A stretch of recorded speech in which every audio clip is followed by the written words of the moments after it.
A China determinou que suas companhias aéreas não recebam mais entregas de jatos da empresa americana Boeing, segundo a Bloomberg. A ordem foi dada em reação à decisão de Donald Trump de impor tarifas de 145% sobre produtos chineses. Além disso, Pequim mandou as transportadoras chinesas suspenderem as compras de equipamentos e peças de aeronaves de empresas americanas, de acordo com a reportagem. A Bloomberg diz ainda que a China está estudando formas de ajudar as companhias aéreas que alugam jatos da Boeing e foram impactadas pelo tarifaço de Trump. Duda Teixeira, o que você destaca? Está todo mundo medindo forças nessa guerra entre Estados Unidos e China para ver quem é que vai piscar primeiro? Virou aquele cabo de guerra? Exato. Agora, a China, ela viu também que só aquilo de sempre ficar aumentando as tarifas de exportação, o Trump sempre aumentava um pouquinho mais. Então, a China está diversificando um pouco as ferramentas ou diversificando as armas aí para tentar retaliar os Estados Unidos. Então, já anunciaram há alguns dias que iam parar, suspenderam a importação de frango de algumas empresas americanas, também de sorgo, também de empresas americanas, o que também pode até abrir mais espaço para empresas brasileiras venderem para a China, uma vez que a China não vai mais comprar esses produtos de algumas empresas americanas. E agora esse último anúncio de parar de comprar, né, proibir as companhias aéreas chinesas de adquirirem aviões da Boeing. A Boeing, que é uma empresa que já vinha enfrentando problemas, teve muito problema no desenho dos aviões, né? Teve avião da Boeing caindo pelo mundo, as empresas reduziram as compras da Boeing, as ações caíram. Então, é uma empresa que já vinha com vários problemas e agora mais esse anúncio, então, da China, que prejudica a Boeing, mas também prejudica os Estados Unidos como um todo, né? É uma grande empresa, enorme empresa, emprega muita gente e que também tem muito contrato com o sistema de defesa americano, né? De produção de aviões, de vários tipos. Então, é um recurso que a China está usando aí, meio que diversificando as armas para tentar fazer frente a essa guerra tarifária do Donald Trump, mas de uma maneira que seja mais difícil daí do Trump conseguir dar uma resposta, né? E Bruno Musa, nosso colaborador em matéria de economia, ele que é economista, professor e empreendedor, está aqui participando mais uma vez do Papo Antagonista, uma participação semanal muito bem-vinda. Salve, salve, Bruno, boa noite. Muito, Felipe, Duda, sempre um prazer estar aqui com vocês. Obrigado mais uma vez pelo convite. Bruno, o Xi Jinping da China parece estar longe ainda de ceder ao Donald Trump. Não sei nem se dá para usar essa palavra ainda, porque ele não dá realmente o menor sinal. O título do nosso programa de hoje é Pintou um Acordão, porque trata de questões brasileiras aqui do Congresso Nacional, mas em matéria de guerra comercial, tá longe esse acordão. Então a gente vê uma retaliação aí no campo da aeronáutica, que como o Duda colocou, e até o Ricardo Kerstmann escreveu no portal antagonista.com.br, é um segmento importante para a economia e para a segurança, para a defesa americanas. Já se fala aí na possibilidade de um imposto de até $1 milhão para navios chineses que venham a atracar em portos americanos. Há uma escalada nesse tarifaço de ambas as partes. Como é que você avalia? Exatamente como você está falando, os fatos são justamente esses. O Xi não dá qualquer sinal de mudança ou que vá ceder. Aqui nós estamos falando de uma briga de dois gigantes, e aí basicamente é entender no tempo qual será o mais prejudicado. A gente falou sobre isso na análise aqui na semana passada. Eu acho que o Xi ele tem uma vantagem sob o ponto de vista político e de popularidade, ou seja, você não é muito livre para ter opiniões diversas na China, para você ir contra o governo e fazer qualquer tipo de manifestação, como você pode fazer nos Estados Unidos. Então, os preços de uma popularidade mais baixa na China tendem a ser menores, se é que acontece alguma coisa, e nos Estados Unidos não. O preço da popularidade ele é importante, mas o capital financeiro, o poder financeiro, eu acredito que nos Estados Unidos ele é muito maior no tempo. Então, a China, a público falando que tem ainda uma capacidade fiscal de se endividar, como o Xi falou ao longo dos últimos dias. Portanto, ainda mais fôlego para aumentar o endividamento e para injetar dinheiro na economia, ele não dá sinais de que ele vai frear essa guerra comercial. E o Trump, como duro é numa negociação, também parece que não. Mas eu acho que o Trump já deu alguns sinais frente ao que comentamos e conversamos na terça-feira passada aqui. Alguns sinais de que talvez com a China não, mas com o restante do mundo, mostrando que o preço, talvez dos títulos públicos americanos, do dólar e das bolsas, começam sim se refletindo em pressão dentro do próprio governo para dizer, calma lá, não sejamos tão caóticos ou com tarifas tão selvagens como as que foram anunciadas. Duda Teixeira vai conversar com Bruno Busa também. Fala, Duda. Bruno, tem oportunidades para o Brasil nessa história, porque os Estados Unidos fornecem à China, então, com aviões, com frango, com sorgo e outras commodities também. Compete com o Brasil dentro do mercado chinês. Isso que está acontecendo agora, de repente pode abrir, de repente, as portas para a Embraer vender mais aviões lá na China? Acredito que sim, né? A gente viu também ao longo desses últimos dias, Duda, que o Brasil teve um volume importante de toneladas compradas de soja por parte da China e o volume comercial desses primeiros dias foi maior do que o volume comercial há um ano atrás negociado com a China. Então, no curto prazo, sim, até porque a tarifa daqui está menor e pode otimizar, acelerar essa relação entre os dois países. Mas, sinceramente, eu acho que o Brasil, nós somos reis em olhar voos de galinhas e olhar tirar vantagem disso no curto prazo. No fundo, eu acho que a gente, no médio e no longo prazo, isso é um jogo de perde-perde e nós sofreremos as consequências disso também. Se essa guerra continua crescendo da maneira brutal, a guerra tarifária, inevitavelmente as duas maiores economias envolvidas nisso sofrerão, os Estados Unidos e a China, e eles são os principais parceiros comerciais do Brasil. Então, no fundo, eu acho que a gente tem que ser um pouquinho mais adulto, mais maduro, olharmos mais adiante do que ficarmos nos satisfazendo quando, de repente, a China comprou ontem 2.000 toneladas de soja. Legal, ótimo. Mas e se nós olharmos mais para frente em questão de produtividade, em ganho, incremento disso? Ou seja, poderíamos tirar vantagem disso ao liberar o nosso mercado, transformar um mercado burocrático em menos burocrático, com menos impostos, com maiores facilidades de contratação, para aí sim atrairmos as empresas para cá. A própria Apple falou que está mandando para a China e uma notícia hoje da Bloomberg falou o Brasil poderia ser um caminho, um destino importante para a Apple produzir iPhones aqui. E a resposta é que, basicamente, os custos aqui de produção são muito altos. Então, nós somos os inimigos ao longo da história. Bruno, eu queria trazer aqui uma postagem do Scott Adams, que está ali mais alinhado à direita americana, às vezes acaba defendendo Donald Trump contra críticas que vêm do campo da esquerda, do Partido Democrata, ele que publicou o livro Win Bigly, né, que é Ganhar de Lavada, sobre a vitória do Donald Trump em 2016 para o seu primeiro mandato. E ele escreveu isso nas redes sociais, tratando ali, talvez da guerra comercial, mas talvez de outros temas internos americanos, mas eu queria tirar um pouquinho da essência do que ele está falando aí. Eu vou traduzir aqui, olha, os democratas, que são os representantes do Partido Democrata, que estão mais alinhados à esquerda nos Estados Unidos, têm bons argumentos de que Trump está trazendo caos. O que eles não fizeram foi explicar como isso é pior do que uma desgraça certa. A dívida e a nossa situação comercial eram caminhos diretos para a ruína. Os democratas podem dizer que o Congresso pode usar o seu bisturi para consertar tudo isso sem caos. Isso é uma grande mentira ou uma grande estupidez. Vou arriscar no caos, quer dizer, ou vou apostar no caos. Eu tenho a impressão, Bruno, que tem gente nos Estados Unidos, inclusive pessoas influentes no debate público, que estão um tanto cansadas da situação que os Estados Unidos ficaram em relação aos acordos, em relação a questões de dívida, etc. E mesmo não tendo certeza sobre o resultado das medidas drásticas de Donald Trump, estão dando, vamos dizer assim, um benefício da dúvida. Vamos ver por esse caminho o que acontece? O que você acha disso?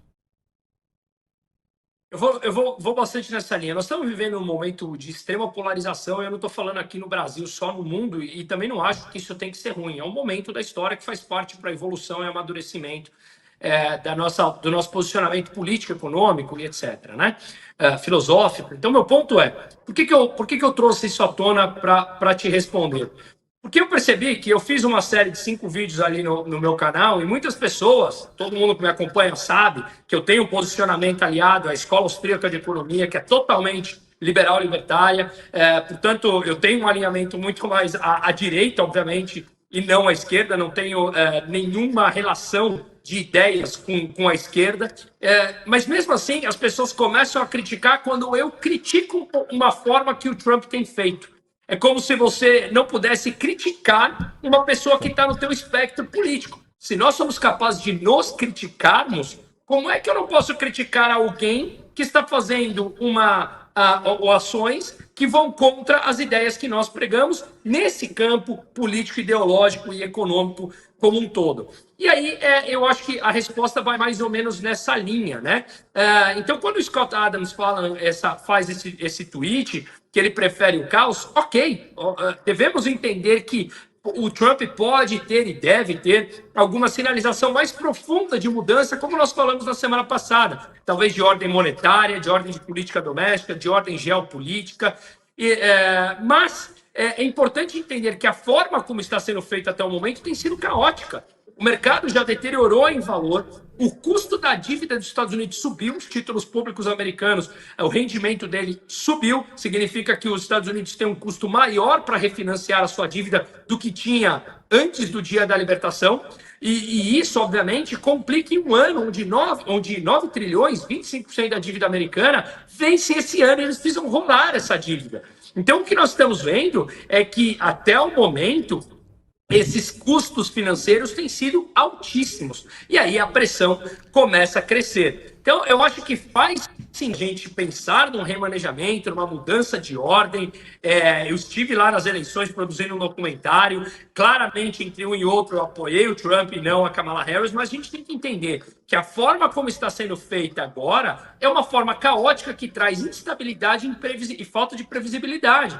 E não é tão trivial você levar fábricas para o seu país, porque isso envolve capex, que consome caixa das empresas, é mais caro produzir em países desenvolvidos, e tudo isso impacta o nível de preços interno, que acaba afetando, obviamente, aos próprios americanos. Então, eu acho que a gente tem que abrir um pouco mais a cabeça e talvez entendermos, colocarmos aqui o sapato da humildade e falar: talvez o Trump tenha um plano maior por fundo, ok, mas esse caminho está sendo mais saudável?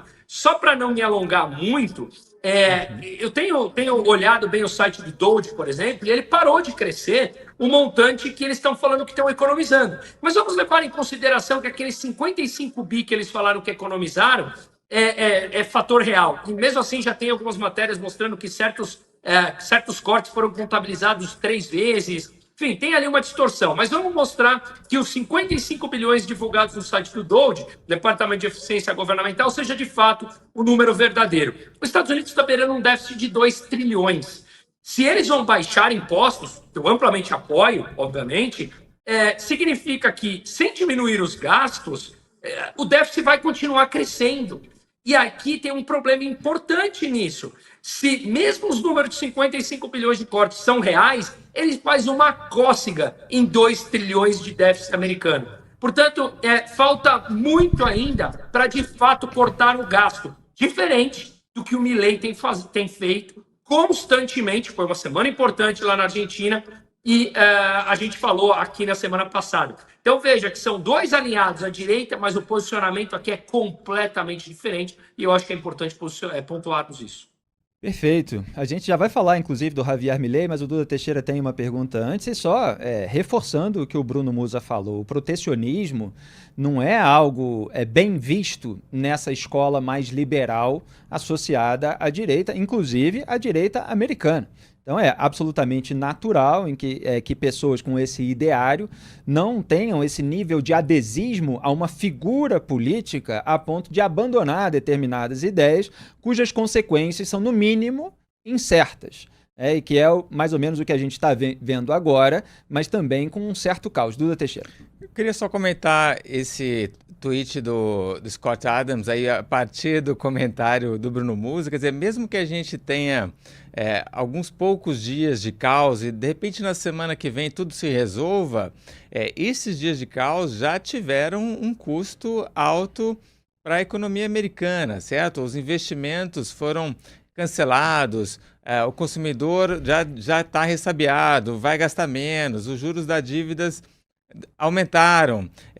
E aí eu acho que isso também acontece muito pelo próprio comportamento do Donald Trump, que nunca foi um cara reformista, né? Nunca foi um conservador, um cara ali que aposta na prudência, né? Ele sempre foi um revolucionário, né? Tem esse discurso contra a elite, contra os inimigos, né? Sempre quis fazer a coisa de uma maneira estabanada, às vezes até meio amalucada. E aí tem um custo que todos os americanos, no fundo, todo mundo acaba pagando.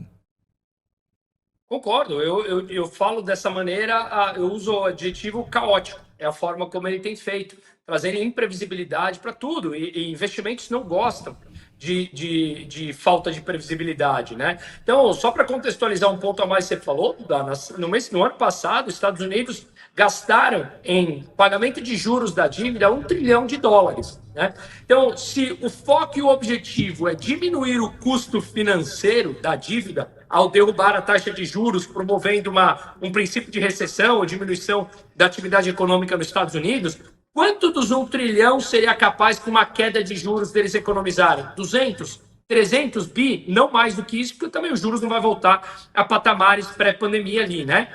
Ou melhor, da década passada. Significa que nós perdemos ali 8, 9 trilhões em valor de mercado. Os títulos da dívida tiveram os juros com valores mais altos para economizar quanto? 100, 200, 300, 400 bilhões de juros. Essa desproporção, esse gerenciamento de risco não me parece que está surtindo muito efeito. E a Argentina encerrou o controle do câmbio, conhecido como cepo, na segunda-feira 14. A decisão do governo de Javier Milei deu fim à medida que limitava a compra de dólares, implementada nas gestões dos peronistas Cristina Kirchner e Alberto Fernandes. O ministro da Desregulação e Transformação do Estado publicou no X uma foto de uma corrente que se rompe e escreveu o seguinte texto ontem, aspas, qualquer agenda de desregulamentação estaria incompleta até que os controles da taxa de câmbio fossem suspensos. É por isso que hoje é um dia de celebração no Ministério de Desregulação e Transformação do Estado. Isso nos permite iniciar o processo de eliminação das regulamentações associadas a esse instrumento. Hoje é um dia para celebrar a liberdade graças a Milei, Luiz Caputo e sua equipe no Ministério da Economia, Santiago Balzilli e sua equipe no Banco Central. A liberdade nunca deve ser temida. Viva la libertad! Carajo, né? Que é como eles dizem, aqui eu tenho que ler o que ele escreveu. Às vezes sai um palavrão aí na turma do Milei. Bruno Musa, qual é a sua avaliação sobre essa decisão do governo Milei? Você que estava fazendo aí uma comparação com a política americana de Donald Trump. Bom, eu detalhei hoje no vídeo que está lá meu, mostrando esses detalhes de tudo isso, porque realmente foi um passo extremamente importante. E, a grosso modo, tentando ser mais objetivo possível aqui, quando a gente controla preço, a gente leva a escassez do que for. Se você impõe um preço teto em alguma coisa, esse preço teto fará com que esse produto se torne escasso, porque não mais faz sentido produzi-lo. Então, a Argentina tinha uma taxa de câmbio completamente desvalorizada, o câmbio oficial, em que os importadores que precisavam ter acesso a dólares não tinham acesso porque o Banco Central, que travava uma taxa oficial, levou à escassez dos dólares e, portanto, muitos dos importadores não conseguiam pagar aquilo que ele comprava dos outros países, fechando a porta de crédito. Quem vai te fornecer se você não paga mais? Então, eles tinham que recorrer ao mercado paralelo, e o mercado paralelo era muito mais caro. O Milei ele vem trazendo esse câmbio oficial para próximo do paralelo, e ontem o que aconteceu foi basicamente liberou esse câmbio, para ter o câmbio determinado pelo próprio mercado, para sabermos qual é a real demanda de pesos frente ao dólar.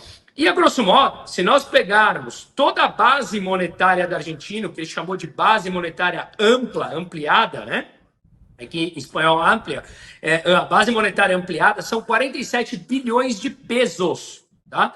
Agora, com o acordo com o FMI, a liquidez bruta, as reservas brutas do Banco Central da República Argentina será de 35 bilhões de dólares. Ou seja, você consegue tirar todos os pesos de circulação da economia argentina hoje com as reservas que o Banco Central da Argentina tem.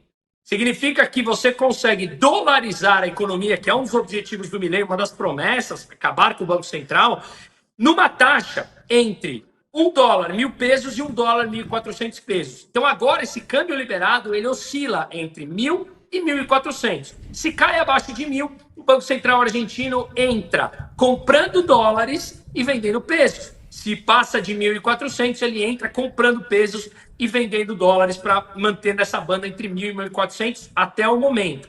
E o interessante foi que ontem, é natural que o peso tenha tido uma desvalorização, porque estava lá na casa dos 1.100, foi para a casa dos 1.250 tal. É natural essa desvalorização, porque ele ainda tinha uma cotação controlada, oficial, mais próximo do real já, né? Mas ainda controlada. Ele fez esse ajuste de mercado ontem. Se nós olharmos hoje, a gente vê que o peso se manteve ali no 1.248, longe da banda dos 1.400, mostrando que o mercado não está disposto a desvalorizar o peso. Ou seja, há uma demanda real de preços dentro dessa banda de 1.000 a 1.400. Portanto, foi um dia histórico depois de tantos anos de controle cambial que a gente viu na Argentina, viveu aqui no Brasil e tantos outros países. Sabemos que nunca, nem na teoria, nem na prática, deu certo. Um baita de um avanço na Argentina essa semana.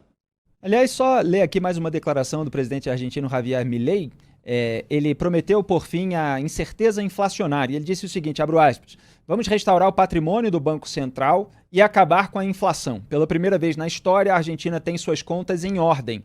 Não há razão para turbulências internas ou externas. Se algo ocorrer, sofreremos menos e nos recuperaremos mais rápido. Fecho aspas.